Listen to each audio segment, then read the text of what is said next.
Vicky pros கோச்சார prediction தோழிகளுக்கு இனிய சித்திரை புத்தாண்டு நல்வாழ்த்துக்கள்.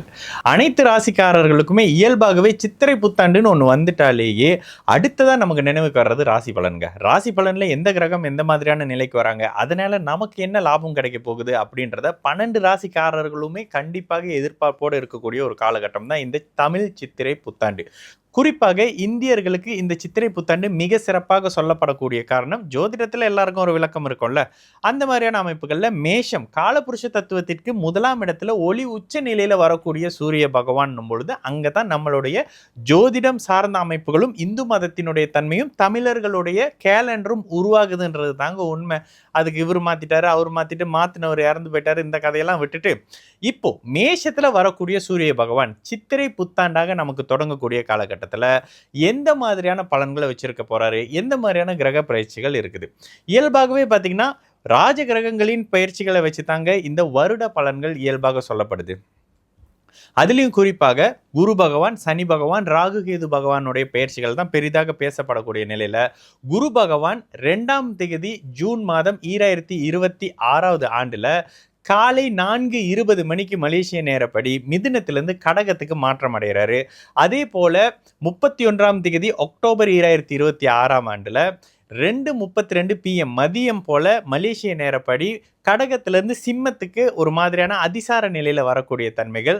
அதற்கு பிறகு பார்த்தீங்கன்னா 25ஆம் தேதி ஜனவரி 2027 அதிகாலை 4:05 AM மலேசிய நேரப்படி மறுபடியும் வக்கர நிலையில கடகத்தை நோக்கி வரக்கூடிய பயிற்சிகள் தான் குரு பகவானுக்கு சொல்லப்படுது. அதே மாதிரி சனி பயிற்சிகள் இந்த வருடம் முழுக்க இல்லை.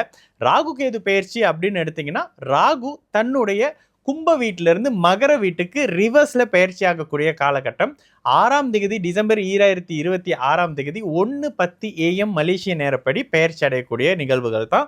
அதே மாதிரி கேது பகவான் சிம்மத்திலிருந்து அப்படியே கடகத்துக்கு வந்து குருவோடு சேர்ந்து கேல யோகத்தில் இருக்கக்கூடிய ஒரு காலகட்டம்ங்க. இவ்வளவு தான் இந்த வருடத்தினுடைய பயிற்சியினுடைய தன்மைகள். கிட்டத்தட்ட இது 2026 ஏப்ரல்ல இருந்து 2027 ஏப்ரலுக்குள்ள வரக்கூடிய பெரிய ராஜகிரகங்களின் பயிற்சிகள். இடையில சந்திரன், சூரியன், புதன், சுக்கிரன் மாதிரியான, செவ்வாய் மாதிரியான கிரக பயிற்சிகள் இருந்தாலும் பெரிய கிரகங்கள்னு சொல்லப்படக்கூடிய ஒரு வருடத்துக்கும் மேற்பட்டு ஆக்கிரமிப்பை ஒரே வீட்டில் செலுத்தக்கூடிய கிரகங்களை வைத்து தான் இந்த வருட பலன் இருக்கு. இதுல உங்களுடைய ராசிக்கு எந்த மாதிரியான கோட்சார நிலைகள் இருக்குன்னு வாங்க பார்க்கலாம். துலாம் ராசிக்காரங்களுக்கு குரு பகவான் 10ஆம் இடத்துல உச்சநிலை அடைவது ஒரு மாதிரி வயிற்றுல புளிய கறக்கக்கூடிய விஷயம் தான். வேலை தொழில் அமைப்புகளை அழுத்த நிலைகளை கொடுப்பாரு.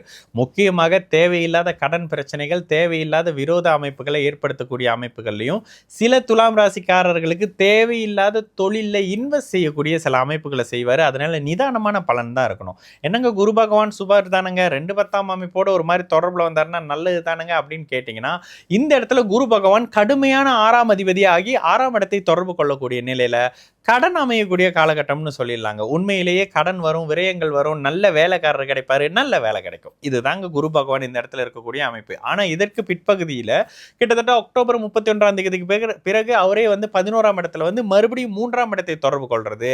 முதல்ல ஒரு 4 மாசம் எதுக்கெல்லாம் எஃபர்ட் போட்டு முயற்சிகளை செய்த துலாம் ராசிக்காரர்களுக்கு அக்டோபர் 31 நவம்பர் மாதத்துக்கு பிறகிலிருந்து அதனுடைய பலன்களை கிடைக்கக்கூடிய அமைப்புகளும், திருமணம் ஆகாத துலாம் ராசிக்காரர்களுக்கு பிற்பகுதியில் அந்த நவம்பர் மாதம் தீபாவளிக்கு பிறகிலிருந்து படிப்படியாக திருமணம், வேலை, முயற்சிகள் பலிக்கக்கூடிய அமைப்புகள், அந்தஸ்து கௌரவம் உயரக்கூடிய தன்மைகள், 7ஆம் பாவகத்தின் தன்மையில புதிய அறிமுகங்கள், வாழ்க்கை துணை அறிமுகம், ஆணுக்கு பெண், பெண்ணுக்கு ஆணை அறிமுகப்படுத்துறது, காதல் அனுபவங்கள் வர்றது, முதல் ஒரு ஆணோடையோ பெண்ணோடையோ இருக்கக்கூடிய சில சந்தர்ப்பங்களை உருவாக்க கொடுக்கக்கூடிய தன்மைகள், கூடுதலாக நண்பர்களோடு பங்குதாரர்களோடு சேர்ந்து புதிய தொழில் மாதிரியான மிகப்பெரிய நல்ல தன்மைகளை வைக்கக்கூடிய அமைப்புங்க.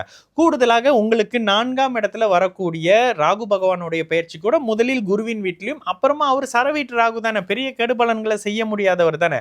தாயாரோடு கருத்து வேறுபாடுகள், தாயாருடைய ஆரோக்கிய அமைப்புகள்ல ஒரு மாதிரியான டல்லான நிலை இருந்தாலும் கூட பெரிய அளவுக்கு செலவுகளோ விரைய அமைப்புகளோ இல்லாத தன்மையும், ஒரு சிலருக்கு வாங்கின வீட்டுக்கு குடி போக முடியலங்க, அது இது வேலை கீழே அப்படின்னு சொல்லி தள்ளி போய்கிட்டே இருக்கு.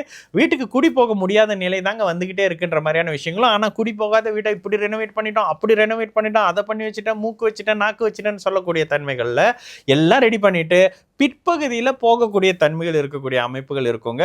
துலாம் ராசிக்காரர்களுக்கு வேலை படிப்பு விஷயங்கள் நல்லா இருக்கும். புதிய முதலீடுகள் நவம்பர் மாதத்துக்கு பிறகு அட்டகாசமாக இருக்கக்கூடிய காலகட்டம்.